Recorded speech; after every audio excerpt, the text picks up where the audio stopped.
Good morning. आप देख रहे हैं इंडिया डेली। आपके साथ मैं हूं मोनिका सिंह। ईरान के खिलाफ जंग के बीच अमेरिकी राष्ट्रपति डोनाल्ड ट्रंप की लोकप्रियता को बड़ा झटका लगा है। ताजा रॉयटर्स इप्सोस सर्वे के मुताबिक सिर्फ 33% अमेरिकी ट्रंप के कामकाज को मंजूरी दे रहे हैं, जबकि 64% लोग उनके काम से असंतुष्ट हैं। खास बात यह है कि ट्रंप की मौजूदा अप्रूवल रेटिंग उनके इस कार्यकाल के सबसे निचले स्तर पर पहुंच गई है। वहीं ईरान युद्ध को लेकर भी अमेरिकी जनता की चिंता सामने आई है। 80% अमेरिकीज का मानना है कि ईरान के साथ जंग लंबी चल सकती है, जबकि सिर्फ 16% लोगों को लगता है कि युद्ध कुछ ही हफ्तों में खत्म हो जाएगा। यानी सवाल अब सिर्फ ईरान पर ट्रंप की रणनीति का नहीं है, बल्कि अमेरिका में उनकी लोकप्रियता का भी है। ट्रंप बातचीत की डेडलाइन बढ़ाने से इनकार कर चुके हैं और ईरान के परमाणु कार्यक्रम को लेकर सख्त रुख पर कायम है। तो बड़ा सवाल, क्या ईरान की जंग अब ट्रंप के लिए वॉर से ज्यादा पॉलिटिकल चैलेंज बनती जा रही है? इसे लेकर सवाल उठ रहे हैं, क्या ट्रंप जो है वो घरेलू स्तर पर भी गिरते हुए नजर आ रहे हैं? ईरान युद्ध के बीच ट्रंप को बड़ा झटका लगा है। ईरान युद्ध के बीच डोनाल्ड ट्रंप को झटका। ट्रंप की अप्रूवल रेटिंग सबसे निचले स्तर पर। सिर्फ 33% अमेरिकियों ने जताई ट्रंप पर सहमति। 64% अमेरिकी ट्रंप के काम से नाखुश हैं। 80% अमेरिकी बोले लंबी चलेगी ईरान की जंग। ईरान पर युद्ध के फैसले से भी अमेरिकी नाराज है। सिर्फ 5 में से 1 अमेरिकी ने युद्ध को सही माना है। ट्रंप ने ईरान वार्ता की डेडलाइन बढ़ाने से इनकार कर दिया है। परमाणु कार्यक्रम पर अटका अमेरिका ईरान समझौता। अब देखिए, अमेरिका ईरान के बीच समझौता अभी भी नहीं हो पाया है, ये अटका हुआ है। कुल मिलाकर इसका इम्पैक्ट सिर्फ ऊर्जा क्षेत्र पर नहीं पड़ रहा है, बल्कि घरेलू स्तर पर भी अगर हम देखें तो डोनाल्ड ट्रंप गिरते हुए नजर आ रहे हैं। सिर्फ 5 में से 1 अमेरिकी मानता है कि ईरान के साथ जो युद्ध चल रहा है वो सही है, उसे जायज माना जा रहा है। अब ऐसे में कहीं ना कहीं डोनाल्ड ट्रंप के लिए बड़ी मुश्किलें। जल्द अमेरिका में चुनाव होने हैं, मिड टर्म इलेक्शंस। इन सब के बीच बड़ी चुनौती डोनाल्ड ट्रंप के लिए भी। ट्रंप की अप्रूवल रेटिंग सबसे निचले स्तर पर बताई जा रही है। अब क्या रिपरकशंस होंगे इसके, ये देखना होगा। और इसी पर खास बातचीत के लिए हमारे साथ मेहमान जुड़ रहे हैं। मैं तारुफ करा देती हूँ। Group captain doctor DK Pandey, retired defence expert. Doctor Ajitabh Singh, विदेश मामलों के जानकार। Group captain UK Devnath, retired रक्षा विशेषज्ञ। आप सभी का बहुत बहुत स्वागत है। शुरुआत कर लेते देवनाथ जी के साथ। देवनाथ जी, युद्ध का लगातार हम जिक्र कर रहे हैं। युद्ध से अभी भी कुछ अगर हम देखें तो उसका निष्कर्ष नहीं निकल पाया है, और अब एक रिपोर्ट आ रही है कि घरेलू स्तर पर कहीं ना कहीं डोनाल्ड ट्रंप को इसके रिपरकशंस झेलने पड़ रहे हैं। उनकी अप्रूवल रेटिंग बहुत गिर गई है। लोग उन्हें नापसंद कर रहे हैं, उनकी नीतियों को नापसंद कर रहे हैं। जी हाँ मोनिका जी, हुआ ये है कि डोनाल्ड ट्रंप जाहिर बात है कभी भी डेमोक्रेट्स के बीच में तो अपनी पैंट नहीं बना पाते। जब इलेक्शन हुआ तो बहुत ही थिन मार्जिन से डोनाल्ड ट्रंप राष्ट्रपति बने थे। करीबन करीबन मात्र 0.5% का डिफरेंस था। 49% से ज्यादा, 49% से ज्यादा वोट्स जो हैं वो डेमोक्रेट्स के फेवर में आए थे, यानी डोनाल्ड ट्रंप के खिलाफ आए थे। इतना ज्यादा थिन मार्जिन से डोनाल्ड ट्रंप बने थे राष्ट्रपति की वहां तो इंटरनल एक युद्ध जैसी माहौल तैयार हो गया था। उसके बाद जो रिपब्लिकन्स थे, उनके जो सपोर्टर्स थे, उन्होंने क्यों डोनाल्ड ट्रंप को ज्यादा सपोर्ट दिया? 2 वजह से। एक तो डोनाल्ड ट्रंप ने कहा कि जब वह राष्ट्रपति बनेंगे तो दुनिया भर में जितने युद्ध हो रहे हैं उसको रोक देंगे, 24 घंटे में रोक। टोटली फेल हो गए, ना इजराइल, ना यूक्रेन और अब ईरान का। दूसरी बात, उन्होंने कहा था कि अगर वो राष्ट्रपति बने, रिपब्लिकन्स ने उनको, खासतौर जो फेंस सिटर्स होते हैं, न्यूट्रल वोटर्स, उन्होंने कहा था कि अगर वो राष्ट्रपति बने तो यह सुनिश्चित करेंगे कि भविष्य में अमेरिका कभी भी दूसरे देशों में जाकर युद्ध ना करे। ऐसा भी नहीं हुआ। अमेरिकन ट्रुप्स आज की तारीख में ईरान में पूरी तरह से फंसे हुए हैं। अब इसके साथ आप छोटी छोटी चीजें लगा दीजिए। आज जो गैसोलीन की कीमत थी अमेरिका में, वो $4 से बढ़कर $4.5 की तरफ जाने लगी है प्रति गैलन। अमेरिका में जॉबलेसनेस इसकी वजह से बढ़ रही है। अमेरिका को अब उस स्थिति में डोनाल्ड ट्रंप ले आए हैं कि अमेरिकन टूरिस्ट जब जा रहे हैं किसी देश में तो उनका मजाक उड़ाया जा रहा है। अमेरिकन टूरिस्ट से कई मुस्लिम देशों में जा नहीं पा रहे हैं। कुल मिला के बात है कि डोनाल्ड ट्रंप को लोग अब समझ गए हैं कि वो अमेरिका के लिए एक क्या कहते हैं, मुसीबत बने हुए हैं। राइट, ठीक है। परमाणु मुद्दे पर अमेरिका ईरान आमने सामने। परमाणु मुद्दे पर अमेरिका ईरान अभी भी आमने सामने है। ईरान से शांति वार्ता पर ट्रंप का बड़ा झटका।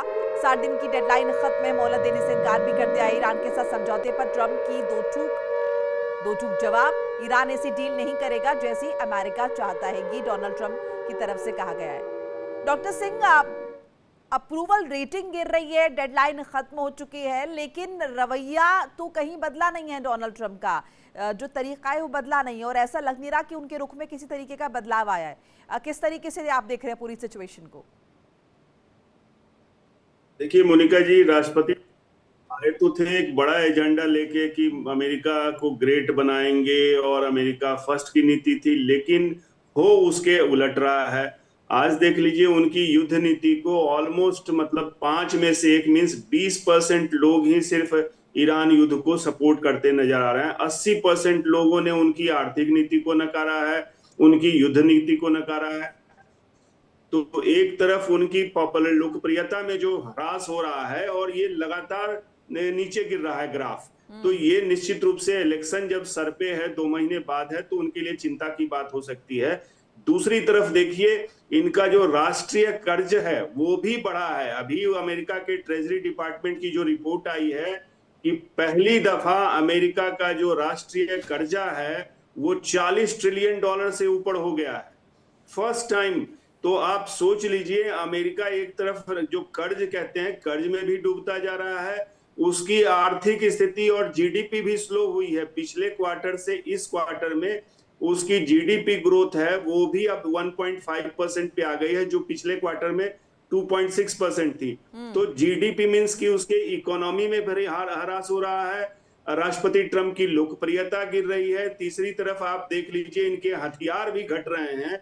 ये अपने को भी सुरक्षित, अब इनके अपने जो बेसेस हैं खाड़ी के देशों में, खास करके इजराइल में कह लीजिए, उसको सुरक्षित नहीं कर पा रहे हैं। फॉरगेट अबाउट जो पार्टनर्स हैं खाड़ी के देश, उनकी हालत भी हम देख रहे हैं। तो हर तरफ ये जो भी बड़े बड़े दावे करते हैं राष्ट्रपति ट्रंप, वो खोखला साबित हुआ है और उसकी वजह से इनकी जनता इनको वैल्यू अब नहीं दे रही है, मुझे लगता है। और उसके ऊपर इस तरह की बातें जो कर रहे हैं कि वो परमाणु मुद्दे पर बात नहीं हो करेंगे, जो जितने भी इनके मुख्य एजेंडे थे मोनिका जी, जिसके लिए ये युद्ध में गए थे, एक भी इनका पूरा नहीं हुआ है। तो इससे निश्चित रूप से आने वाले चुनाव में इनके साख पे इनके पार्टी को बट्टा लगने की पूरी संभावना दिख रही है। बिल्कुल। डॉक्टर पांडे, आपके हिसाब से ये डैमेज कंट्रोल कैसे करेंगे डोनाल्ड ट्रंप? अब तो हम देख रहे हैं चौतरफा गिरे हुए नजर आ रहे हैं, युद्ध से कुछ हासिल कर नहीं पाए, शुरुआत कर दी और ये दावा कि एक दिन में 24 घंटे में युद्ध रुकवा दूंगा, वो तो छोड़िए, आपने तो यहाँ पर नए नए मोर्चों पर जंग शुरू करवा दी है। जय हिंद और बहुत बहुत धन्यवाद मुझे इस संवाद में शामिल करने के लिए। देखिए, ये निश्चित रूप से जो अप्रूवल रेटिंग का आप जिक्र कर रही हैं, ये निश्चित रूप से बहुत बड़ा इंडिकेटर है डोनाल्ड ट्रंप के लिए और उनके सरकार के लिए कि आप जो नीतियां बना रहे हैं, जो आपने अप्रोच फॉलो की है, वो कितनी उचित है कितनी नहीं।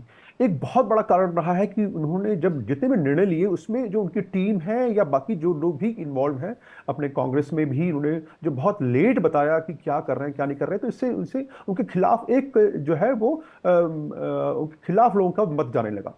अब महत्वपूर्ण ये है कि अभी आप लोएस्ट कदम पे हैं, मतलब -33 इज द लोएस्ट वन। तो उसके पीछे कारण क्या है? कारण 3 मुख्य कारण हैं। देखिए, आम आदमी जो आप अब ये अप्रूवल जो रेटिंग एसेस की गई है वो आम आदमी को लेकर की गई। इसमें हालांकि सभी वर्ग के लोग हैं, मैं इसका डिटेल रिपोर्ट देख रहा था, इसमें Republican, Democrats, adults below 21 years of age और मेल फीमेल और सारा डिटेल दिया हुआ। लेकिन ये बताता है कि पूरे जो पॉपुलेशन है उनकी क्या मत है इस रुखाव। अब क्यों बनी? 3 कारण जिसका मैं जिक्र कर रहा हूं। पहला कारण कि आम आदमी जो है प्रभावित होता है, उसके जीवन का लाइफस्टाइल में अगर प्रभाव आता है, जो कि सबसे बड़ी जो प्रॉब्लम हुई महंगाई।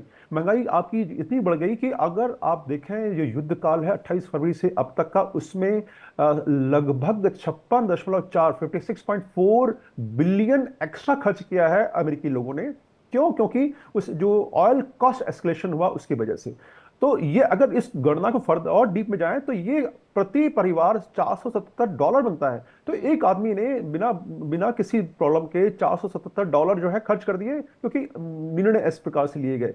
तो निर्णय, दूसरी बात, जो आप मिडिल ईस्ट में जो ऑपरेशंस हो रहे हैं, बैटलफील्ड में भी हो रहे हैं, ऐसा कुछ नहीं कि आप बहुत ज्यादा कारनामा कर रहे हैं, आप हमेशा प्रभाव प्रेशर में है, स्ट्रेस में है। मिडिल ईस्ट में जो है चीजें जो है आपके पूर्णतः कंट्रोल में नहीं है। जो आपने वादा किया था स्ट्रेट ऑफ हॉर्मुज को पूरा खुलवाने का, ईरान वहां दावा कर रहा है कि वो उसका मालिक है। और पूरा इस ऊहापोह में पूरा विश्व जो है, उसकी आर्थिक नीतियां, उसके फूड सपोर्ट, सप्लाई चेन सभी प्रभावित हुए हैं। हमको सबको पता है कि 20 से 27% जो है ऑयल ट्रेड और बाकी दूसरे ट्रेड जो है, seaborne trade, strait of Hormuz से गुजरते हैं। वहां भी जो है नाकेबंदी प्लस बाब अल मंडाब में वहां, और साथ में बाकी जो दूसरे स्रोत हैं, सब जगह प्रभावित हुआ।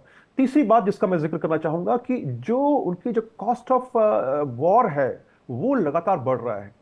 अब वहां पर जो है वॉरशिप्स को चेंज किया जा रहा है, क्योंकि इतने लंबे समय तक डिप्लॉयमेंट का उनका कोई इसे पॉलिसी लेकर नहीं भी रही है। डॉक्टर पांडे एक रिपोर्ट आई है जिसमें कहा गया कि 11 जंगी जहाज आपके पास है, लेकिन वो है कहाँ पे जमीनी स्तर पर? क्योंकि हम तो सिर्फ 2 या 3 के बारे में ही सुन रहे हैं, और अगर आपके पास वाकई में सारे जहाज ऑपरेशनल हैं तो फिर आपको प्रशांत महासागर से निकालने की क्या जरूरत पड़ी थी? उसके बाद आप उसे मिडिल ईस्ट में डिप्लॉय कर रहे हैं, इसे लेकर भी सवाल उठ रहे हैं। बहरहाल अमेरिका ईरान वार्ता बेनतीजा है, बढ़ा तनाव है, अभी भी स्थिति बरकरार है। होर्मुज और परमाणु कार्यक्रम पर सहमति नहीं बनी है, ट्रंप ने बातचीत की डेडलाइन बढ़ाने से इनकार किया है।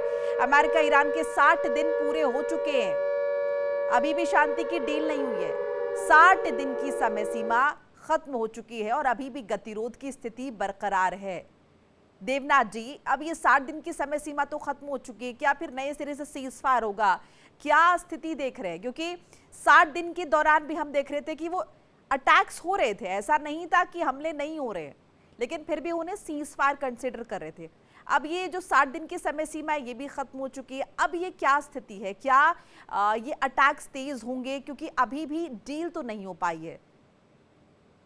जी हाँ, 60 दिन का जो मोहलत था वो तो खत्म हो गया है। लेकिन हम देखें, पॉजिटिव चीज ये है कि अमेरिका ने अभी तक कोई फॉर्मल बॉम्बिंग ईरान के किसी टारगेट पर शुरू नहीं की है। अमेरिका अभी भी अलर्ट मोड पर है, वेट एंड वॉच कर रहा है कि ईरान की अगली प्रतिक्रिया क्या हो सकती है।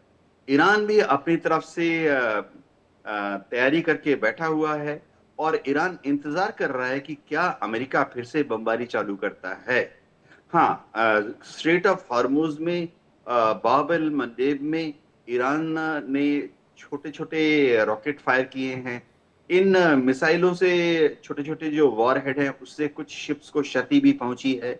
लेकिन ईरान बार बार ये कह रहा है, जो इंटरनेशनल मैरीटाइम ऑर्गेनाइजेशन है वहां पे ईरान के प्रतिनिधि ने कहा है कि ईरान किसी भी शिप को स्ट्रेट ऑफ हॉर्मुज में नहीं रोक रहा है, सिर्फ उन जहाजों को रोक रहा है जो कि अमेरिका के शत्रु देश हैं, जो कि ईरान के शत्रु देश हैं। और अमेरिका किनको रोक रहा है? अमेरिका ने अपनी तरफ से एक अघोषित जो नाकेबंदी की हुई है वो ईरान के 9 बंदरगाहों को बंद किया हुआ है। दुनिया भर से, भारत से भी अगर कोई शिप ईरान के बंदरगाह जाना चाहता है, अमेरिकन नेवी नहीं जाने देती। यानी इसको ऐसे समझे कि अब स्ट्रेट ऑफ हॉर्मुज पूरे तरीके से खुला हुआ है?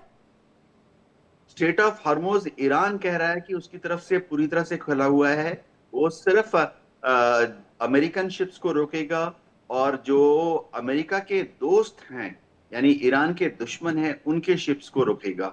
अगर हम रिसेंटली देखें तो उसने यूएई के 2 शिप्स को ना सिर्फ रोका, उनको हाईजैक भी किया, क्योंकि यूएई खुलेआम इस युद्ध में अमेरिका की तरफ झुका हुआ नजर आ रहा है। अमेरिका की जो बेसेस हैं यूएई में, यूएई उनका इस्तेमाल करने दे रहा है खुलेआम ईरान के तो खिलाफ। क्या हम इसे अब इस तरीके से देखें कि ये जो चिंता पहले जितनी बड़ी थी, वैश्विक पटल पर हम देख रहे थे कि एनर्जी सेक्टर पर बहुत बड़ा इम्पैक्ट पड़ रहा है, अब ये उतनी गंभीर नहीं है? हाँ, डेफिनेटली जो हम देख रहे थे कि हर रोज बमबारी हो रही है और ईरान भी उसके जवाब में हर रोज मिसाइलें दाग रहा था गल्फ कंट्रीज की तरफ, वह हो नहीं रहा है। तो एस्केलेशन मैट्रिक्स में अगर हम देखें तो बहुत ही नीचे के स्तर पर तनाव है। उभय पक्ष की आर्मी, नेवी, एयरफोर्स जो है अलर्ट मोड में भी बहुत नीचे की लेवल पर हैं। यानी हम यह आशा करते हैं कि ये अभी अगले 15 दिन में, एक महीने में, या शायद इलेक्शन होने तक अमेरिका कोई बमबारी ईरान पर नहीं करेगा। जी डॉक्टर सिंह, इस हिसाब से जैसे कि हम अभी मैंने ये सवाल पूछा देवनाथ जी से कि अब स्थिति उतनी गंभीर नहीं है जितनी पहले थी, अब स्थिति पहले के कंपैरिजन में बेटर है। सो क्या अब चूंकि गंभीरता नहीं है तो क्या ईरान की भी अब उस तरीके से कहें कि गरज नहीं है? और जो हम कह रहे थे कि पहले ईरान को बड़े आर्थिक दौर से गुजरना पड़ रहा है, अब क्या धीरे धीरे ईरान अपनी जो कंडीशन है आर्थिक तौर पर उसे बेटर कर रहा है? और अगर ऐसा है तो फिर तो जाहिर है वो कहेगा कि आप अनिश्चित काल तक युद्ध चलाइए, हमें भी कोई दिक्कत नहीं, जैसे कि स्टेटमेंट आ भी चुका ईरान की तरफ से। नहीं, देखिए मोनिका जी, स्थिति बहुत ही नाजुक है और ये शांति जो कह रहे हैं ना, क्रांति से पहले वाली शांति लग रही है। कभी भी इतनी फ्रेजाइल ये पीस, मैं कहूंगा कभी भी ये अटैक का दौर शुरू हो सकता है, क्योंकि जिस तरह से राष्ट्रपति ट्रंप हर मुद्दे पे और हर कॉर्नर पे कह लीजिए दबाव में है। एक तरफ राजनीतिक रूप से देख लिया, हमने डिस्कस किया, आर्थिक रूप से क्या स्थिति है, सैन्य क्षमता में भी कहीं ना कहीं हथियारों की कमी की वजह से, म्यूनिशंस की कमी की वजह से वो दबाव में है। जो उनके पार्टनर्स हैं वो भी उन पे प्रेशर रखे हुए हैं और इसलिए एक तरफ देखिए उन्होंने रणनीति भी अपनी चेंज की है, क्योंकि उनको इलेक्शन में कुछ ना कुछ जीत हासिल करके जाना है, नहीं तो इलेक्शन में उनको बहुत बड़ा खामियाजा भुगतना पड़ेगा। इसलिए हो सकता है एक सरप्राइज अटैक, एक बड़ा अटैक करने से भी वो ना चूकें। ईरान पे तो वो आर्थिक दबाव बढ़ा रहे हैं, ऑफिशियली उन्होंने कहा है, और वो दिख भी रहा है कि एक तरफ वो हार्मुज में नाकाबंदी को और ज्यादा करने की कोशिश कर रहे हैं, दूसरी तरफ आर्थिक नाकाबंदी, वो जो सैंक्शंस हैं, जो बैन है ईरानी कंपनीज पे, वो भी बढ़ा रहे हैं। डॉक्टर सिंह, आप जिस बात का आप जिक्र करें, एक बार जरा दर्शकों को बता दें, मैं आप ही के पास दोबारा लौट रही हूँ। ट्रंप का ईरान पर सबसे बड़ा आर्थिक हमला, ईरान के खिलाफ ट्रंप ने आर्थिक युद्ध का ऐलान किया है। ईरान की मदद करने वाले देशों को ट्रंप की चेतावनी, ईरान की मदद की तो गंभीर नतीजे भुगतने होंगे, आर्थिक नतीजे, गंभीर नतीजे। तेल तस्करी से नकद ट्रांसफर तक ईरान पर शिकंजा, ट्रंप बोले ये होगा आर्थिक डी-डे। ईरान को अलग थलग करने के लिए ट्रंप का बड़ा ऐलान हुआ है। ट्रंप का दावा है ईरान की नौसेना, वायुसेना तबाह हो चुकी है, ईरान की मुद्रा बेकार, देश बर्बादी की कगार पर। डॉक्टर सिंह, बिल्कुल यही देखिए, वो कोशिश कर रहे हैं कि आर्थिक जो भी नाकाबंदी है उसको और ज्यादा मजबूत किया जाए, क्योंकि कहीं ना कहीं ईरान अभी भी तेल बेच रहा है, सामान की आवाजाही सफल वो कर रहा है, चाहे वो पाकिस्तान के रास्ते से हो, कहीं ना कहीं पाकिस्तान की भी मिलीभगत है, दूसरी तरफ रूस और चीन से भी उसको सपोर्ट मिल रहा है, कहीं ना कहीं हो सकता है तुर्की के या इराक के रास्ते भी उसके पास आ रहे हैं। तो इसलिए इस तरह की वो जो स्टेटमेंट दे रहे हैं कि कोई सपोर्ट करेगा तो उसको एक्शन लेंगे। दूसरी तरफ जो देखिए, कल यूएई का एक बहुत बड़ा डिसीजन है कि वहां ईरान के अगेंस्ट में वो एक तरह से आर्थिक जो भी व्यापारिक और ट्रांजैक्शनल होते हैं उस पर वो रोक लगाएगा यूएई। और यहाँ ध्यान देने की बात है मोनिका जी कि यूएई सबसे बड़ा जो इंपोर्टेड गुड्स आते हैं ईरान में वो यूएई के रास्ते आते हैं। तो अगर यूएई इनको बंद करता है, इन पे एक तरह से व्यापारिक और जो ट्रांजैक्शनल दोनों रोक लगाता है, तो निश्चित रूप से ईरान के लिए मुश्किलें और भी बढ़ेंगी, क्योंकि यूएई सबसे बड़ा उनका व्यापारिक साझेदार इस तरह से इंपोर्टेड गुड्स का है।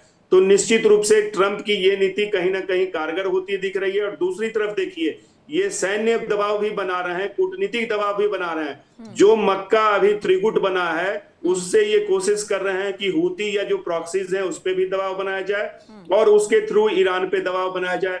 दूसरी तरफ सीरिया पे भी ये बहुत ज्यादा प्रेशर डाल रहे हैं कि वो हिजबुल्लाह के अगेंस्ट लेबनान में अटैक करे, तीसरी तरफ आप देख लीजिए, इजराइल भी अपना दबाव कंटिन्यू बना के रखा हुआ है और इजराइल ने ऑफिशियली कहा है कि अगर जरूरत पड़ी तो ईरान पे वो अमेरिका को की अवहेलना करते हुए भी ईरान पे अटैक कर सकता है, क्योंकि उसके अस्तित्व का सवाल है। तो इस तरह से आप देख लीजिए, खाड़ी के देश, इन जो मिडिल ईस्ट के देश हैं, चाहे वो यमन हो, चाहे वो सीरिया हो या इजराइल, हर तरफ से कोशिश कर रहे हैं ईरान को घेरने की। कहीं ना कहीं कूटनीतिक और रणनीतिक दोनों परिवर्तन ला रहे हैं, क्योंकि उन पे दबाव ज्यादा है। उनको कुछ ना कुछ ऐसी जीत हासिल करनी है, भले ही वो सिंबॉलिक हो, नहीं तो इलेक्शन में उसका बहुत बड़ा खामियाजा राष्ट्रपति ट्रंप को भुगतना पड़ेगा। ठीक है डॉक्टर पांडे, हमने जिक्र कर लिया रणनीतिक तौर पर, आर्थिक तौर पर किस तरीके से ट्रंप जो है दबाव बना रहे हैं। सैन्य दबाव बनाने की क्या स्थिति में है डोनाल्ड ट्रंप, क्योंकि जिस तरह की रिपोर्ट्स आ रही हैं सीमित हो गए हैं रक्षा संसाधन, अमेरिका में दबाव पड़ रहा है, बोझ पड़ रहा है। और जैसे मैंने अभी थोड़ी देर पहले भी जिक्र किया, वो जंगी जहाज़ों को लेकर भी सवाल उठ रहे हैं कि 11 जहाज़ आपके कहे जाते हैं, लेकिन ऑपरेशनल क्यों नहीं है? क्यों आपको यहाँ से एक जहाज़ जो है जो मिडिल ईस्ट में तैनात था वो 250 दिन तक वहाँ पर रखना पड़ा? क्यों आप चेंज नहीं कर पाए? वहाँ के सैनिक इतने ज़्यादा डिप्रेस हो गए कि इस तरह की रिपोर्ट्स थी कि खुदकुशी करने पर आमादा हो गए। देखिए, बिल्कुल आप सही चित्रण कर रही हैं पूरी वहाँ की हालात के। महत्वपूर्ण ये है कि आप कोई भी डिसीजन लेते हैं तो आपको देखना होता है कि उसके रिपरकशंस क्या होंगे, और युद्ध जो है चल रहा है वो कितने दिन तक चल सकता है, आपका सप्लाई चेन की क्या जो है सुविधाएं हैं, क्या लॉजिस्टिक सपोर्ट आप कैसे अप्लाई करेंगे, क्योंकि युद्ध चलता है तो वो उसमें असला, राशन और स्पेयर सब कुछ देना होता है, सब कुछ मुहैया कराना पड़ता है। आप बैठे हैं 6500 मील दूर, और युद्ध क्षेत्र जो है आपका इतना विस्तृत है, आपके 19 बेसेस हैं, 19 बेसेस पर लगातार अटैक कर रहे हैं। तो ये अटैक हो रहा है, आप जो अपने बेसेस को सुरक्षित नहीं कर पा रहे हैं, उनको ग्राउंड कवर और एयर कवर एक एडिशनल लोड है, तो उसके बाद आप अटैक करेंगे, पहली बात। दूसरी बात जिसका जिक्र बार बार किया जा रहा है कि जिस ये वहाँ के जो हालात है, आर्थिक जो स्थिति है, उसकी क्यों जिक्र हो रहा है बार बार? क्योंकि ट्रंप ने कहा कि 60 दिन का जब सीज फायर खत्म हो गया, हमारे पास 2 ऑप्शन हैं, हम या तो उनके ऊपर आर्थिक युद्ध कर रहे हैं या सैन्य युद्ध कर रहे हैं। बोला कि सैन्य युद्ध क्यों नहीं करना चाहते, जिसका आपने भी उल्लेख किया कि उनके पास 70 से 80% जो उनके इंटरसेप्टर से पेट्राइट के और थार्ड के वो कंज्यूम हो चुके हैं, टॉमहॉक मिसाइलें वो कंज्यूम कर चुके हैं। कहा जा रहा है कि जितना उनको कंज्यूम करना था उससे 2/3 मतलब केवल 30% 35% बचा है। तो कैसे आप युद्ध जारी कर पाएंगे इतने बड़े फ्रंट पर? जो तीसरी बात जो उभर के आ रही है कि जब यूएई की जिक्र किया गया, यूएई जो है सेकेंड लार्जेस्ट जो है उनका ट्रेड पार्टनर है, चाइना के बाद चाइना नंबर 1 है और यूएई नंबर 2 है, और उसके साथ जो है वो लगभग 30 बिलियन पर एनम का जो है व्यापार होता है ईरान के साथ। अगर यूएई के साथ जो संबंध अगर इस प्रकार से प्रभावित होते हैं तो निश्चित रूप से ईरान की जो अर्थव्यवस्था उस पर चोट पहुंचेगी। महत्वपूर्ण यह है कि जिस ईरान ने कहा था कि जो क्रूड ऑयल की जो कीमत है वो $150 जाएगी, वो अभी 85 और 90 के बीच में है। कैसे संभव हो पा रहा है? उसका कारण ये है कि वहां पर जो नेवल ब्लॉकेड है उसकी छत्र छाया में अभी भी आज की डेट में भी 15 बिलियन बैरल पर डे निकल रहा है, और ये जा रहा है कहा जा रहा है कि 9 बिलियन जो है वो स्ट्रेट ऑफ हॉर्मुज से जा रहा है और 6 बिलियन जो है वो मंदाब से जा रहा है। तो बाबल मंदाब में जो बाकी दूसरी परेशानियां हैं वो अलग हैं कि हुती और बाकी जो ईरान समर्थक ग्रुप हैं वो लगातार दबाव में बनाए हुए हैं साउथ अफ्रीका के, अरेबिया के। तो अब देखना ये होगा कि आप जो नीति निर्धारण करते हैं वो कैसे प्रभावित करती है, क्योंकि आपको इतना आसान नहीं होगा। आपके पास जो है असले खत्म हो रहे हैं, लड़ाई कैसे जारी करेंगे? इसी प्रकार ईरान की भी ऐसी हालत है कि उसके पास भी जो है आर्म सबमरीशन चाहिए। कल एक जहाज उतरा है रशिया से जिसमें कि उसको ड्रोन के स्पेयर्स और बाकी जो दूसरे असला है TNT और ये सब दिया गया है। तो दोनों पक्ष जो है अभी समय आप चाहते हैं परचेस करना ताकि वो तैयारी कर सकें। निश्चित रूप से ये आने वाले दिन जो है वो निश्चित कठिनाई के होंगे, लेकिन पूरा विश्व जो है प्रभावित हो रहा है वो एक दुखद है, और किस प्रकार से पूरा विश्व जो है किस प्रकार से इसको अप्रोच करता है इस प्रॉब्लम को। डोनाल्ड ट्रंप को कैसे सद्बुद्धि आती है कि वो इसका एक ऐसा रास्ता निकाले। बहुत मुश्किल है, वो बहुत मुश्किल है डॉक्टर पांडे, उसकी तो कब से हम देख रहे हैं।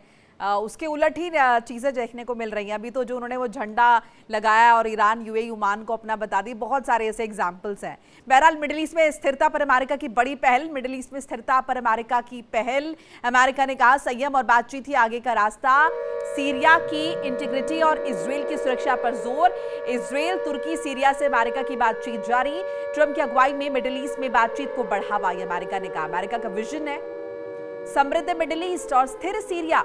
सीरिया अपने पड़ोसियों के साथ शांति से रहे, अमेरिका कह रहा है। इजरायल के आत्मरक्षा के अधिकार का अमेरिका ने समर्थन किया है। सीरिया की स्थिरता के लिए बातचीत पर अमेरिका का जोर। देवनाथ जी, इस पर कमेंट आपका। जी हाँ, ये बहुत ही चतुराई का कमेंट है। सीरिया और इजराइल के बीच में पिछले 48 घंटे से काफी तनाव है। जब से बशर अल असद को सीरिया से बाहर किया गया और जब से सीरिया में नई सरकार आई है अल-शारा जोलानी की, तब से इजराइल को लग रहा है कि सीरिया शायद भविष्य में इजराइल के खिलाफ एक टेंशन का माहौल क्रिएट कर सकता है। ऐसे भी सीरिया का जो गोलान हाइट वाला हिस्सा है उस पर इजराइल ने कब्जा किया हुआ है। सीरिया में जो अल-शारा की सरकार है वो थोड़ा रूस से और तुर्की से बातचीत शुरू कर चुकी थी। इससे इजराइल को काफी गुस्सा आया हुआ। दूसरी बात है कि तुर्की जो है वो कोशिश कर रहा है कि उत्तरी सीरिया में अपने एयरबेस को सैटेलाइट एयरबेस को फिर से एक्टिवेट करे। यह इजराइल को एक स्ट्रेटेजिक खतरा नजर आया। ऐसे में लग रहा था कि शायद इजराइल सीरिया पर हमला कर देगा। अब अमेरिका जो है वो इजराइल को कहना चाहता है कि किसी भी हालत में इजराइल सीरिया पर हमला ना करे, भयंकर हमला ना करे। छोटे मोटे हमले तो इजराइल करता ही रहता है सीरिया के ऊपर, बड़ा जनरल वॉर ना करे। तो इसीलिए अमेरिका के विदेश मंत्रालय ने ये बयान दिया है कि सीरिया की स्टेबिलिटी भी अमेरिका को सुनिश्चित करनी है, जो कि एक दूसरा तरीका है डिप्लोमेटीज में कहने का इजराइल को कि इजराइल सीरिया पर हमले एक जनरल वॉर ना करे। जी ठीक है डॉक्टर सिंह, इस पर आपका क्या एनालिसिस है? देखिए, बहुत ही कॉम्प्लेक्स है मोनिका जी। सीरिया पे इजराइल ने कल 8 दफे अटैक किया है। उसकी जो एक एयर मिलिट्री बेस कह लीजिए उस पे अटैक किया है, और उस अटैक के पीछे वो सीधे सीधे कह रहा है कि तुर्की वहां अपना एक्टिवेट करना चाहता था, अपने सैनिक भी भेजना चाहता था। और खबरें यहाँ भी आई कि तुर्की का एक डेलीगेशन ऑलरेडी उस एयर बेस पे विजिट कर चुका था। तो इजराइल को तुर्की से हमेशा खतरा है, वो इजराइल को सऊदी से हमेशा खतरा है। तो इसलिए वो नहीं चाहेगा कि तुर्की यहाँ ज्यादा बनाए, और तुर्की की अपनी महत्वाकांक्षा है, उसके अपने मंसूबे हैं, और निश्चित रूप से इजराइल और तुर्की दोनों का 36 का आंकड़ा है। तो इसलिए इजराइल ने वहां पे अटैक किया, और वो इसमें चुप नहीं बैठेगा। राष्ट्रपति ट्रंप ने के कहने से उन्होंने अभी जेड कुश्नर, उनके जो दामाद हैं, उनको भेजा भी। वो जाके इजिप्ट में हमास का जो नया चीफ बना है क्या उसका अल साया कुछ है, वो उससे मीटिंग हुई है। सोचिए, वो जाके हमास के चीफ से मिल रहे हैं जेड कुश्नर, लेकिन वहां भी बात नहीं बनी, क्योंकि जब इजराइल से उन्होंने मीटिंग की, इजराइल के प्रधानमंत्री ने सीधे नकार दिया कि इजराइल के कॉस्ट पे, उसके अस्तित्व के कॉस्ट पे हम कोई ऐसी बात नहीं करेंगे। हम जब तक हमास नहीं सरेंडर करता तब तक इजराइल अटैक करता रहेगा। तो इजराइल दोनों फ्रंट पे, चाहे वो सीरिया हो, चाहे वो लेबनान हो, और हमास भी कह लीजिए, वहां भी कंप्रोमाइज की स्थिति में नहीं है। मुझे लगता है अमेरिका के राष्ट्रपति ये जो बयान देते हैं ये सिर्फ खोखला बयान है, दावा वो करते हैं, लेकिन सच्चाई धरातल पे वैसी नहीं है। कहीं भी देखिए, खाड़ी के देश मोनिका जी न अपना तेल गैस बेच पा रहे हैं, जो उनका सबसे बड़ा सपोर्ट है आर्थिक व्यवस्था का, आर्थिक उन्नति का, वो ठप पड़ा हुआ है। खाने की दिक्कतें हो रही हैं खाड़ी के देशों में, क्योंकि सप्लाई चेन पूरी तरह से बाधित है, कोई इन्वेस्टमेंट नहीं हो रहा है। तो ऐसे में खाड़ी के देश तो निकलने की जुगाड़ खोज रहे हैं कि अमेरिका से कैसे पीछा छुड़ाया जाए, और नए नए विकल्पों की भी वो तलाश कर रहे हैं। ये दिख भी रहा है, मक्का एकॉर्ड, उसका एक सामने एग्रीमेंट जो है, एक रिजल्ट आप वो देख लीजिए, क्योंकि ये तो अब्राहम एकॉर्ड लेके चलते थे, हो गया मक्का एग्रीमेंट। तो इनकी मजबूरियां बढ़ रही हैं, और हर देश कुछ ना कुछ अमेरिका का अल्टरनेटिव खोज रहा है। ये अमेरिका की ताकत में कमजोरी होती दिख रही है, क्योंकि उन पे भरोसा सिर्फ ईरान का ही नहीं, खाड़ी के देशों का भी घटा है कि वो इतने पैसे, इतने हथियार बेचता है, और इतने वो खर्चा सुरक्षा के नाम पे खाड़ी के देशों का करवाता है, लेकिन जब जरूरत पड़ी तो अमेरिका वहां पीछे रहा, अमेरिका उनको बचा नहीं पाया। और इसलिए वो ईरान से भी कहीं ना कहीं बातचीत के द्वार खुले रखे हुए हैं। और इसीलिए देखिए, ओमान जो जीसीसी का पार्ट है, गल्फ कॉपरेशन काउंसिल का, बाजाबता उसने कई राउंड्स की बात की है। मुझे लगता है कहीं ना कहीं बातचीत का विकल्प वो चाह रहे हैं कि ईरान के साथ सुलह के साथ हो, क्योंकि अमेरिका उनकी रक्षा करने में विफल रहा है। जी, और शायद इसीलिए अब अमेरिका बातों के जरिए ये दावे कर रहा है कि वो कितना ज्यादा सिक्योर कर सकता है या फिर यहाँ की शांति के लिए कितना प्रतिबद्ध है। इन सब के बीच गालिबाफ ने होर्मुज के नक्शे के सामने तस्वीर क्लिक करवाई है। गालिबाफ ने होर्मुज के नक्शे के सामने तस्वीर खिंचवाई है। गालिबाफ की तस्वीर के पीछे दिखा होर्मुज का नक्शा। ईरानी संसद स्पीकर का होर्मुज को लेकर बड़ा संदेश। होर्मुज के नक्शे के सामने गालिबाफ की तस्वीर वायरल हो रही है। होर्मुज पर तनाव के बीच गालिबाफ का नया पोस्ट। गालिबाफ की तस्वीर में होर्मुज का पूरा इलाका नजर आया है, तो तस्वीर भी आपके साथ साझा करने की कोशिश करें। आप स्क्रीन पर देख सकते हैं। डॉक्टर पांडे, क्या ये जवाब है जो डोनाल्ड ट्रंप ने जिस तरीके से अमेरिका का नक्शा दिखाया, या फिर कहें कि न्यू टेरिटरी जिस तरीके से अमेरिका ने दिखाने की कोशिश की है ईरान को, इस पूरे इलाके को, क्या गालिबाफ की तस्वीर उसका जवाब है? देखिए, निश्चित रूप से एक कहा जा सकता है कि एक नैरेटिव सेट करने का प्रयास किया गया है, क्योंकि शुरू से ईरान कहता रहा है कि स्ट्रेट ऑफ हॉर्मुज जो है वो उसका है और उस पर उसका वर्चस्व बना रहेगा। और जब भी उस पर कोई प्रकार के चोट पहुंचाने का प्रयास किया गया तो उसने ऐसी प्रतिक्रिया दिखाई जिसकी वजह से पूरा विश्व जो है वो दहल गया। महत्वपूर्ण ये है कि जब मैं दहल गया बोल रहा हूँ तो वो आर्थिक रूप से मेरे कारण है उसके। तो महत्वपूर्ण ये है कि आप आगे के पॉलिसीज कैसे डिसाइड करते हैं, दोनों पक्षों की बात कर रहा हूं मैं, अमेरिका या ईरान, क्योंकि आप देख रहे हैं कि 6 महीने के बाद भी आप ऐसी जगह नहीं पहुंच पाए जहां से कुछ प्राप्त हासिल किया हो। अगर एसेस करें, आपने खोया ही है, चाहे आर्थिक रहो चाहे सैन्य क्षेत्र में हो। तो क्या आप लड़ाई लंबी करते रहेंगे इस मारे कि लोगों की जो लॉन्ग वॉर कैपेबिलिटी है उसका परीक्षण करना है, या आपको अपने कूटनीतिक उद्देश्यों की प्राप्ति करनी है? कुछ जो ऊहापोह की कंडीशन में दोनों पक्ष हैं। ऐसे में जरूरी है कि पूरा विश्व की जो हालत है उसको देखते हुए ईरान को चाहिए कि अपनी बात को, अपने अंदर जो दो ग्रुप बन रहे हैं उसको, जो मतभेद है उनको समाप्त करें और एक उचित जो अप्रोच होना चाहिए उसको फॉलो करें। अब ऐसी बात, ये नक्शे के बात जाता है, ऐसी आई क्यों? क्योंकि जब सीज फायर खत्म हुआ तो डोनाल्ड ट्रंप, जो कि हमेशा शब्दों में बने रहते हैं और न्यूज में आना चाहते हैं, उन्होंने कहा कि भाई स्ट्रेट ऑफ हॉर्मुज तो अमेरिका का ही है, उसमें कोई दिक्कत नहीं है और आराम से जो है हमारे ऑपरेशंस होंगे। तो उसका प्रत्युत्तर निश्चित रूप से ईरान को देना था और उसके सामने हम देख रहे हैं ये तस्वीर और बाकी जो शब्द वाक युद्ध चल रहा है, लेकिन हासिल क्या हो रहा है दोनों पक्षों को? कुछ नहीं। तो ऐसे हालात में क्या युद्ध जारी रहेगा? निश्चित रूप से रहेगा, क्योंकि इजराइल इसको नहीं होने देगा। इजराइल का सबसे बड़ा कष्ट ये है कि वो अब ये मानता है कि यूनाइटेड स्टेट्स ने जब भी ऑपरेशन किए उसको साझा नहीं किया कि क्या अप्रोच हो रही जा रही है, चाहे कूटनीतिक हो या रणनीतिक हो। साथ में जो सीरिया में जिसका जिक्र हो रहा है बार बार, कल जो है तुर्की ने वहां पर काफी कुछ जो है युद्ध संबंधी सामग्री वहां भेजी है, जो ताकि वहां के जो एलिमेंट्स हैं जो कि तुर्की समर्थक है वो जो है इजराइल को और जो है कठिनाई दें। तो ऐसे हालात में यूरोप क्षेत्र जो है थोड़ा सा जो है एक नया क्षेत्र खुलने की संभावनाएं बढ़ गई हैं, जबकि सऊदी अरेबिया को परेशान करने के लिए वहां पर जो हुतीज हैं उन्होंने पूरी प्रयास किया हुआ है और कहा जा रहा है कि नॉर्थ में जो है कुर्दिश और बाकी जो मिलिशिया है ईरान समर्थक, उन्होंने जो है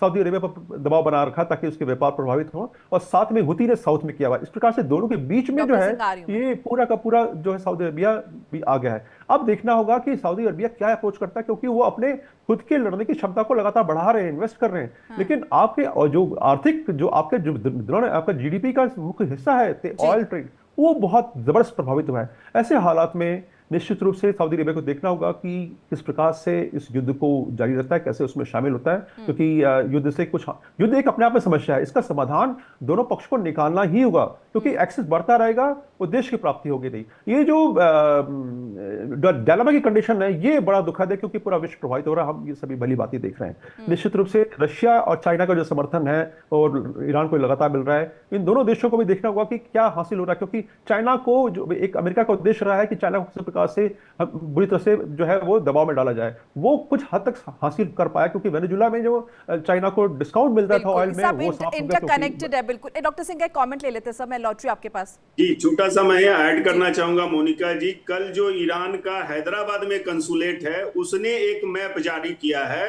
सिंबॉलिक ही सही, नैरेटिव के लिए सही, उसने उस मैप में कैलिफोर्निया को new territory of Islamic Republic of Iran घोषित किया है। तो आप जैसे ट्रंप ने इसको घोषित कर दिया हॉर्मुज को, वैसे ही ईरान ने ये मैप एक तरह से सरकास्टिक कह लीजिए, कैलिफोर्निया को ईरान का टेरिटरी बता दिया। अब राष्ट्रपति ट्रंप इस पे क्या कहेंगे? पेपर पे तो और इस तरह की बड़ी बड़ी बयानबाजी करना, उन्होंने इसको दिखाया, ईरान ने दिखा दिया। क्योंकि कैलिफोर्निया क्यों दिखाया ये भी महत्वपूर्ण है। कैलिफोर्निया का खास करके जो लॉस एंजलिस का इलाका है, वहां पे अमेरिकन ईरानियन की संख्या बहुत है, और इसलिए वो दिखा रहा है कि ये तो ईरान का टेरिटरी जी है। तो ये देख लिए, ये इस तरह के जो बातें हैं ना, ये कूटनीति किस तरह के दबाव और बिसात बिसते रहेंगे, वो तू डाल तू मैं पात ये दिखा रहा है। ये बहुत इंटरेस्टिंग आपने साझा किया, और इसी से जुड़ा हुआ एक दावा मैं भी बता देती हूँ। और मुझ पर ट्रंप के दावों का ईरान ने मजाक उड़ाया है, अलग अलग मंच पर उड़ा रहा है। अब मोहसिन ने ट्रंप की सोच पर खिल्ली उड़ाई है जमकर। होर्मुज पर कब्जा करने का ख्वाब देखना बंद कर दे ट्रंप, नया अमेरिकी इलाका बताने की शेखी ना दिखाए। अमेरिका से 7,000 मील दूर है straight of Hormuz. Donald Trump ने होर्मुज का नया नक्शा जारी किया था। ईरानी अधिकारी मोहसिन रेजाई का ट्रंप को करारा जवाब सामने आया है। देवनाथ जी, आप क्या ये समझे कि सैन्य, जाहिर है सैन्य दबाव बनाने के लिए बहुत सारा खर्चा हो रहा है, अब ये एक नया युद्ध जो है शुरू हो गया है, जिसमें एक दूसरे की टेरिटरी, एक दूसरे के इलाके को अपना बताने की होड़ शुरू हो चुकी है? मोनिका जी, ये तो साइकोलॉजिकल वारफेयर, या मैं कहूँ तो हास्यास्पद वारफेयर का हिस्सा है। लेकिन ज्यादा सीरियस ये है कि डोनाल्ड ट्रंप ने अब ईरान के ऊपर और ज्यादा आर्थिक प्रतिबंध लगाने शुरू कर दिए। उससे भी ज्यादा सीरियस ये है कि अब डोनाल्ड ट्रंप ने दुनिया के बाकी देशों के ऊपर भी आर्थिक जंग चालू कर दिया है। उन्होंने डिक्लेयर किया है कि दुनिया का कोई भी देश अगर ईरान के साथ किसी तरह की आर्थिक डील करता है, यानी ट्रेड करता है, व्यापार करता है, तो अमेरिका उसके ऊपर बहुत बड़ा सैंक्शन लगाएगा। यानी जो वो अपने यहाँ कह चुके हैं कि अलग अलग देशों पर 100% टैरिफ लगाना शुरू कर देंगे, उसकी शुरुआत डोनाल्ड ट्रंप करना चाहते हैं। तो ऐसे में ना सिर्फ ईरान बट दुनिया के दूसरे देशों को, भारत को भी बहुत ही अलर्ट रहना पड़ेगा, क्योंकि हमारा भी व्यापार ईरान के साथ है, हमारा चबहार में इंटरेस्ट है, हमारा इंटरनेशनल नॉर्थ साउथ कॉरिडोर जो बनेगा उसमें इंटरेस्ट है। तो ऐसे में क्या डोनाल्ड ट्रंप भारत की तरफ भी अपनी गिद्ध नजर या काली नजर गिराएंगे? देखना पड़ेगा, बहुत ध्यान से देखना पड़ेगा, चिंतित होकर देखना पड़ेगा। जी बिल्कुल डॉक्टर सिंह, यानी एक नए सिरे से दबाव बनाने की कोशिश। ईरान पर तो आपका दबाव चल नहीं रहा, तो अब आप ये कोशिश कर रहे हैं कि ईरान को अलग थलग करें। ईरान से जो भी व्यापार करेगा, अगर एक्सपोर्ट वहां से शुरू हो भी गया है, जो भी फिलहाल हो रहा है, तो वो एक्सपोर्ट जा कहां पे रहा है? उन देशों पर अब नजर सबसे पहले तो उनको पाकिस्तान पे करनी चाहिए। जैसा मैंने कहा, पाकिस्तान से तेल गैस की पूरी बिक्री ये कर रहे हैं। इसके अलावा हथियारों की भी सप्लाई जारी है। चीन और रूस को तो ये रोकने से रहे, जब पाकिस्तान को ये नहीं रोक पा रहे हैं और उसको अपने गोद में लिटरली राष्ट्रपति ट्रंप ने फील्ड मार्शल को बिठा रखा है। तो ऐसे में अमेरिका की लाख कोशिशों के बावजूद, देखिए ईरान एक तरफ जो 47 साल से उसको जब इतने बड़े सैंक्शन लगा के झुका नहीं पाए, तो अब इतना क्या करेंगे? वो तो बना ही एक इस तरह से, उसने अपने आप को ढाल लेना कहते हैं ना समय के अनुसार, ईरान ने वो किया है। सारी प्रॉब्लम्स के, चुनौतियों के बावजूद, आर्थिक परेशानियों के बावजूद वहां की जनता भी देखिए इतने दबाव में भी खड़ी है कि इतना इन्फ्लेशन बढ़ गया, डॉलर की वैल्यू ये हो गई। राष्ट्रपति ट्रंप तो बार बार ये सारी चीजें कह रहे हैं, लेकिन उसके बावजूद भी ईरान की जनता और ईरान का जो इस्लामिक रेजिम है वो भी मैनेज कर रखा है कि किसी तरह से इस चुनौती को निकालना है। और राष्ट्रपति ट्रंप जब इतने सालों में नहीं निकाल पाए मोनिका जी, तो मुझे लगता है कहीं ना कहीं उनकी नीतियों में बहुत बड़ी खामी है। और जब तक उसको ब्रिज नहीं करेंगे, जैसे ये आर्थिक नाकाबंदी जो की, ये बहुत लेट उन्होंने किया, इसको शायद अगर शुरू से लगाते, वो दिक्कत है कि हथियारों से वो शांति खरीदना चाहते हैं। तो ये दुनिया में ऐसा कभी नहीं चला है। आप डिप्लोमेटिक होंगे, आप इस तरह की बातचीत से रास्ता निकालने की कोशिश करते, तो शायद हो जाता। एक तरफ आप सऊदी को न्यूक्लियर वेपन्स दे रहे हैं, ईरान को आप उसी के लिए मना कर रहे हैं। नॉर्थ कोरिया को देखिए, 2003 में नॉर्थ कोरिया निकल गया था एनपीटी से और उसने परमाणु बम बना लिया। आज खुद राष्ट्रपति ट्रंप कह रहे हैं कि 50 से ज्यादा परमाणु बम अब नॉर्थ कोरिया के पास है और फिर भी नॉर्थ कोरिया की वो बड़ाई कर रहे हैं। और वहीं पे ईरान, जिसको इन्होंने न्यूक्लियर रिएक्टर अमेरिका ने ही 1967 में दिया था, आज उसी के लिए लड़ाई कर रहे हैं। तो उद्देश्य सिर्फ परमाणु बम या ये नहीं है, उनको अपने ईरान के जो तेल और गैस के भंडार हैं उस पे कब्जा करना ही एकमात्र अमेरिका का उद्देश्य। ये अमेरिका की नियत तो हम जानते हैं, बहुत सिलेक्टिव अप्रोच है। और असल में नजर वेनेजुएला में भी तो सर हमने यही देखा ना, वेनेजुएला में उनकी असली नियत क्या थी और उन्होंने किस चीज का हवाला दिया। बहरहाल होर्मुज में मदद से ईरान का इनकार पर दक्षिण कोरिया से नाराज है ट्रंप। होर्मुज में मदद से इनकार पर दक्षिण कोरिया से नाराज ट्रंप। दक्षिण कोरिया पर ट्रंप का निशाना। होर्मुज में मदद नहीं की, डोनाल्ड ट्रंप ने कहा। अमेरिकी राष्ट्रपति डोनाल्ड ट्रंप का बड़ा बयान। उत्तर कोरिया के खिलाफ बड़े सैन्य अभ्यास पसंद नहीं, किम जोंग उन से अच्छे रिश्तों का ट्रंप ने हवाला दे दिया है। किम के साथ अच्छे संबंध, एक बार सुन लेते हैं। He didn't like Biden, he didn't like Obama, he didn't like anybody, but he likes me, and I just got along with him very good. We had great meetings. We speak, and I think our nation, and I think other nations, frankly, whether it's Japan or South Korea, they're a lot safer if I'm president than if somebody else is president. Now, I didn't like the fact that we're doing these massive military exercises really against North Korea. It was doctor Pandey, अब ये जो दक्षिण Korea के साथ सैन्य अभ्यास रोका है अमेरिका ने, इसके पीछे वजह क्या थी? उत्तर कोरिया के तानाशाह को ये खुश करना चाह रहे थे, या फिर ये जो अब नया एक्सक्यूज आ रहा है कि जिसमें कहा जा रहा है कि होर्मुज में मदद नहीं की दक्षिण कोरिया ने, रीजन क्या है? संक्षेप में बताइएगा। देखिए, ये निश्चित रूप से ये दुखती रग है डोनाल्ड ट्रंप की कि जो उन्होंने युद्ध शुरू किया उसमें विश्व के देशों का साथ नहीं मिला। स्पेशली जो नाटो कंट्रीज है उन्होंने भी खुल के साथ नहीं दिया।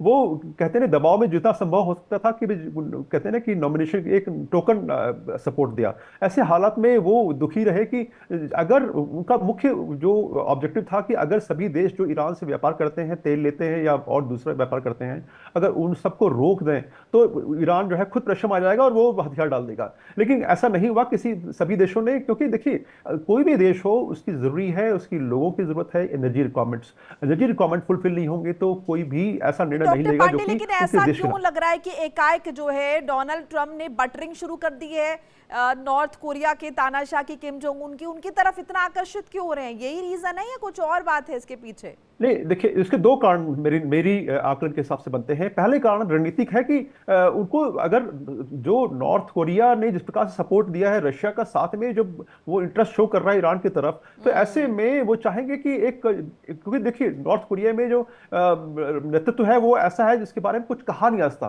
कि किस प्रकार की और किस रूप में मदद करेगा, वो कितना विध्वंसक होगा उसके बारे में उनका अंदाजा नहीं कोई लगा सकता। तो ऐसे हालात में चाहते हैं कि बस हम एक चीज बंद रहे। जो दूसरा महत्वपूर्ण कारण है कि देखिए अभी साउथ चाइना सी का जो इलाका है और जो ताइवान और उस क्षेत्र में जो लोग हैं वहां पर अभी शांति है। अभी शांति जो साधारण तौर पर जो रूटीन में जो होते रहते हैं ऑपरेशंस वो चल रहे हैं उसमें कुछ, लेकिन वो एस्केलेटेड नहीं है जहां पर कि बहुत ज्यादा उनको चिंता करनी पड़े। तो इसलिए जो है वहां पर जो उनका जो वॉरशिप था जॉर्ज बुश, उसको भी वहां से विड्रॉ किया। तो बताता है कि वो चाहते नहीं वहां पर कोई नया एक्सेस खुले, क्योंकि वो पहले जो उनके हाथ में जो इश्यूज हैं वो उनको प्रॉपर हैंडल नहीं कर पा रहे हैं और नवंबर में उनको भी नवंबर के प्रथम सप्ताह में उनको सामना करना है चुनाव का। तो ऐसे हालात में वो नहीं चाहते कि और उनकी किरकिरी हो, और वो कुछ अभी चाहते हैं ऐसा हासिल करना जो कि पॉजिटिव वो बता सकें कि उनके ये उपलब्धि है। जैसे कहते रहे कि मैंने 9 देशों का युद्ध रुकवा दिया, वो बात अलग है कि वो अभी युद्ध दोबारा चल रहे हैं, वो अलग चीज है।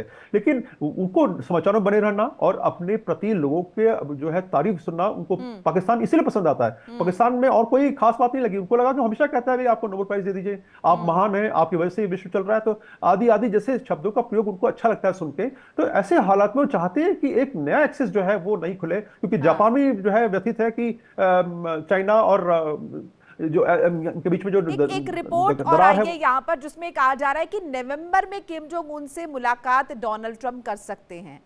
अब 2018-19 में इससे पहले मुलाकात की थी।